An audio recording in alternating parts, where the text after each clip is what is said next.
Futurama's latest season just dropped its second episode, delivering our first emotional Fry Family Flashback since 2013. But Quids Game had a lot to live up to, following up 4 fan-favorite episodes: Luck of the Fryrish, Jurassic Bark, Cold Warriors, and Game of Tones. So, did this episode land the emotional gut punch the same way its predecessors did? Does the fact that it's a Squid Game parody distract from the story? Will we ever learn Fry's mom's name? Find out in today's Futurama episode breakdown. Important, slightly unfortunate note before we start. As y'all know, I love doing these Futurama breakdowns, but this year there seems to be significantly less interest. I think partially because hype from the revival has died down a bit, and also many people don't even realize the show is back again. Running a YouTube channel for a living, I have to take a lot of things into account when I make videos, and unfortunately, low viewership for 10 Futurama breakdowns in a row could be seriously detrimental to the algorithmic health of my channel, which, yes, that is a very annoying sentence to say. I don't want to stop doing these breakdowns, but I do have to think about my channel in larger terms, so here is the plan. Unless this breakdown somehow wildly overperforms my expectations, my weekly breakdowns are going to become Patreon exclusive videos until the season is over. At the end of the new season, I will release every breakdown in one giant compilation, just like I did last year, but if you want to watch them week to week, those will be available on my Patreon every Monday. Normally my tiers are $3, $5, and $10, but I did have a limited number of $1 spots for early Patreon supporters. I'm actually going to open up more $1 slots for people who want to sign up for these breakdowns, or for existing $3 members who want to downgrade and take advantage of the deal. I'm really sorry to be changing up the way I release these breakdowns. It actually really messes with my channel plans over the next couple months as well, but I do think this is going to be the best solution for everyone. And again, all of these will be available in a big compilation at the beginning of October, once the season is all finished. And a huge thanks in advance to anyone who decides to jump on the Patreon because of this. Thanks, y'all. Let's get into Quids Game. Subscribe. Alright, so right off the bat, I'm gonna say I never saw Squid Game. And though it's clear that the entire premise of this episode is a parody of it, it does not seem like it's particularly one-to-one, mostly just taking the idea and Futurama-izing it, which is exactly how they should be drawing inspiration from other media and even topical ideas, in my opinion. What's great about Quids Game is that it absolutely does not rely on any pre-existing knowledge of Squid Game for it to play well as a Futurama story. It sets up all the context needed for the 40-person competitive games, whether you've seen Squid Game or not. I think this is the show using more recent media and its storytelling the right way. I also love that for this, and for the previous flashback episode Game of Tones, they find a cool sci-fi reason for Fry's memories to be revisited. In Game of Tones, they had to recover a memory from Fry and went into his dreams to revisit those memories. In this one, it's Fry's birthday, and since he's the first to fall into this weird planetary object, that object adapts his memories and recreates the events of his 8th birthday. The theme was Game Night Afternoon. Honestly, this whole premise feels very Star Trek, and I really love it for that. They go to a planet, and a weird thing happens to them. Actually, this might be because this premise is super similar to Where No Fan Has Gone Before, where the Star Trek cast and Planet Express crew are held hostage by an alien until they do a series of tasks and games. Really similar, actually. One of the really fun aspects of Quids Game is just how many characters they jam into it, though. Needing 40 contestants, it's just such a fun mishmash of characters from the show's history, and the initial joke that they're all invited to Fry's surprise birthday party is the brand of silly that I really like from Futurama. Happy B-Day, Fry!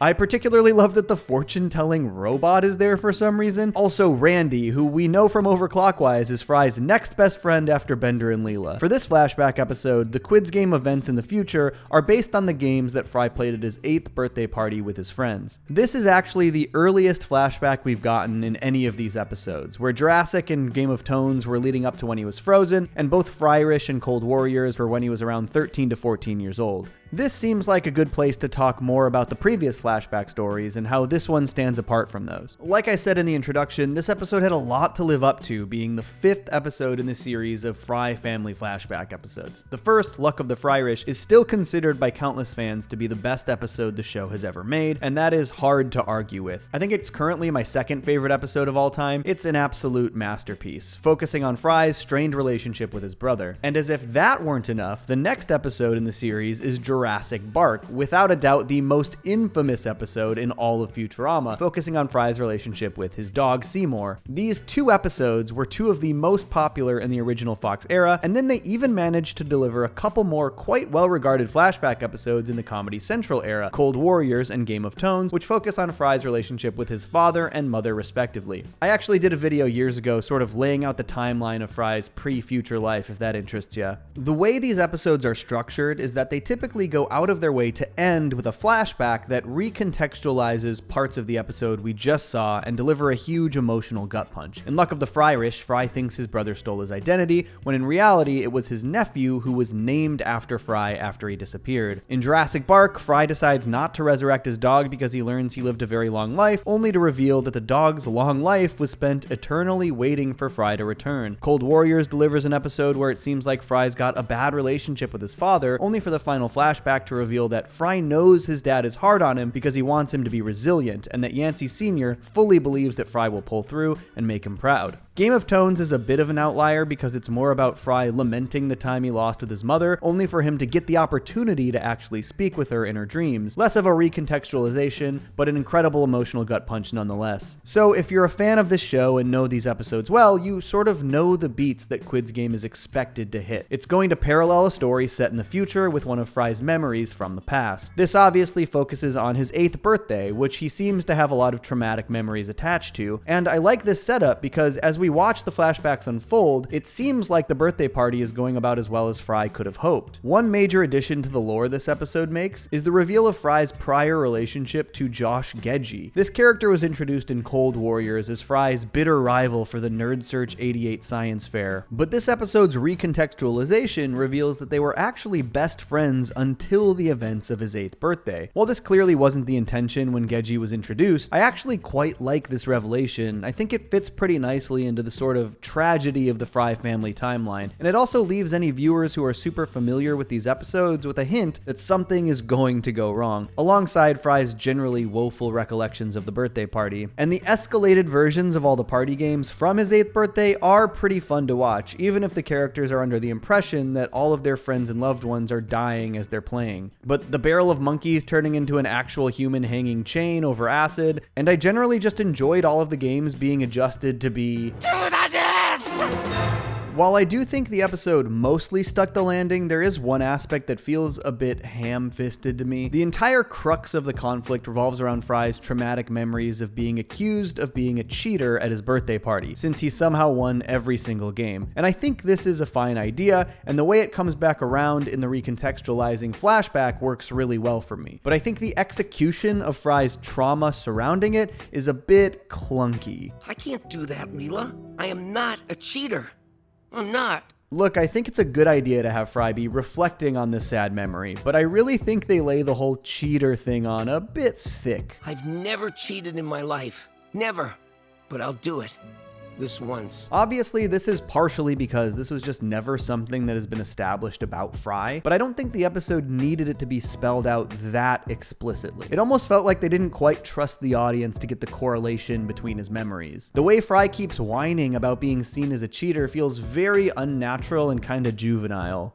All I ever wanted was for people to believe I'm not a cheater. Fry, you're like 50 years old now. That's all you ever wanted? But despite this one aspect of the story feeling a little clumsy, I do think the idea behind it is what makes the episode really work. Fry has this traumatic memory where he did absolutely nothing wrong, and yet none of his friends believe him, leading to the loss of his best friend. I hope you had fun cheating, because nobody else did. Every single person at his party leaves angrily, and 8-year-old Fry is left all alone on what is supposed to be his special day. At that age, that would be a horribly depressing and traumatic event, and I really like that at the end of his birthday in the future, it ends with literally every single party guest embracing him. Group hug. Come on, group hug. I think this sentiment really understands the sort of underlying hope behind Fry as a character. Though we are seeing this super sad and traumatic event from his past, one of the many that are a part of who he has become, it acknowledges that Fry's life was always supposed to take place in the future. Where he struggled to fit in and find purpose in his life in the 20th century, he has always fit in the future, and the people there embrace him. And this whole idea also led to what had to be one of my biggest laughs in the entire Hulu run of of Futurama, as Fry fears he might lose Bender the same way he lost Geji.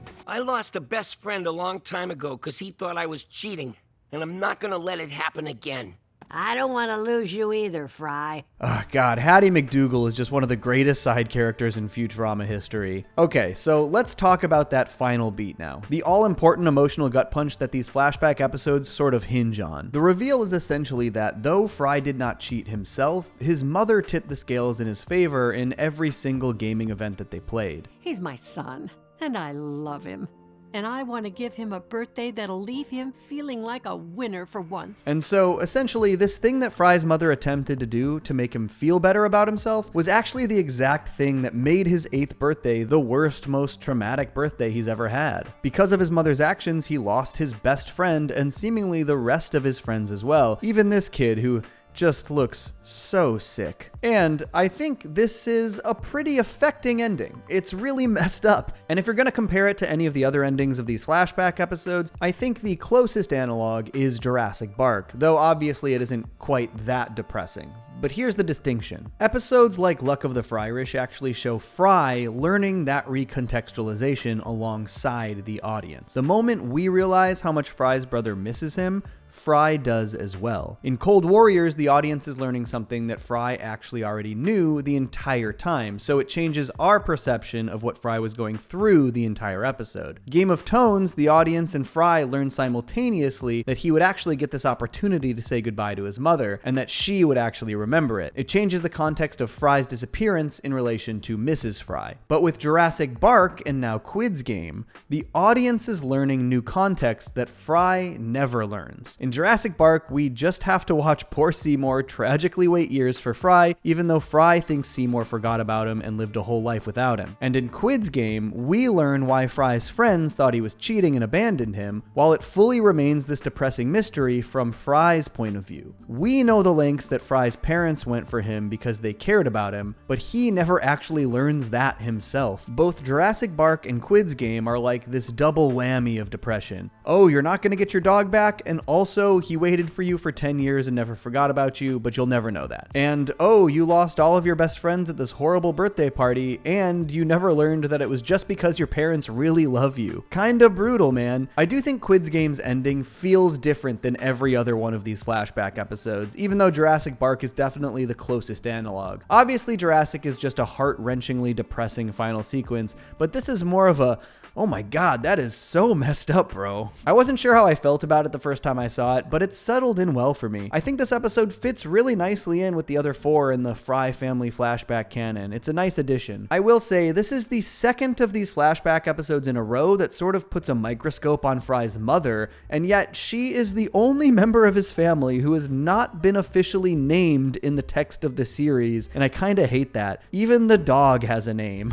Come on, guys. This episode was written by Cody Ziegler, and based on this and the episode he wrote last year, it seems clear that he really likes writing for the extended Futurama cast of characters. Rage Against the Vaccine jammed in tons of characters from the show's history. I am not a big fan of his previous episode, but I really enjoyed Quids Game. I think he managed to fit all of those characters into the story much more naturally this time. Honestly, this is probably my 3rd favorite episode of the Hulu run behind I Know What You Did Next Xmas and All the Way Down, so I think he really nailed it this time. I hope people don't complain about this episode being topical because of the Squid Game parody aspect. To me, that complaint would frankly be misunderstanding the issue with episodes that are too topical. They did it right with this story. They took the seed of an idea from something that exists and built out a Futurama version. Parodying a popular piece of media is not being topical. Directly referencing modern day things without changing them in a substantial way, a way that will make stories eventually feel dated, that is the issue with topical stories. This is exactly why a lot of people didn't take well to the NFT subplot last week. Ironically, I also think this is why, though it's still not an episode I love, parts of Attack of the Killer app from the Comedy Central era aged better than others. While at the time doing an iPhone parody felt way too topical, the way they turned it into a future phone that literally fits in your eyeball actually has aged quite well. That's a cool future twist on the phone concept. But other topical jokes from that episode, like Susan Boyle, should perhaps have never made it out of the writer's room, or maybe never made it out of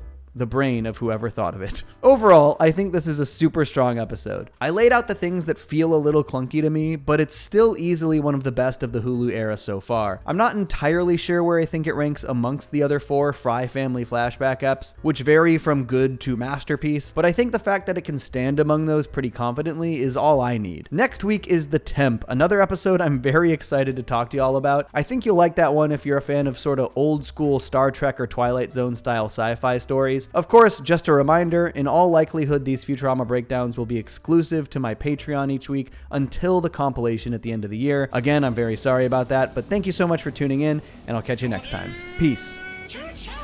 I stay mellow watching Johnny Two Cellos. He talks cartoons, he's a really cool fellow. He keeps you posted on adult cartoons. If that's what you're into, then grab a spoon and a very big bowl of your favorite cereal. Feels like Saturday morning cartoon material. Johnny Two Cellos, watch him on YouTube. Now enjoy this groove and bust a move.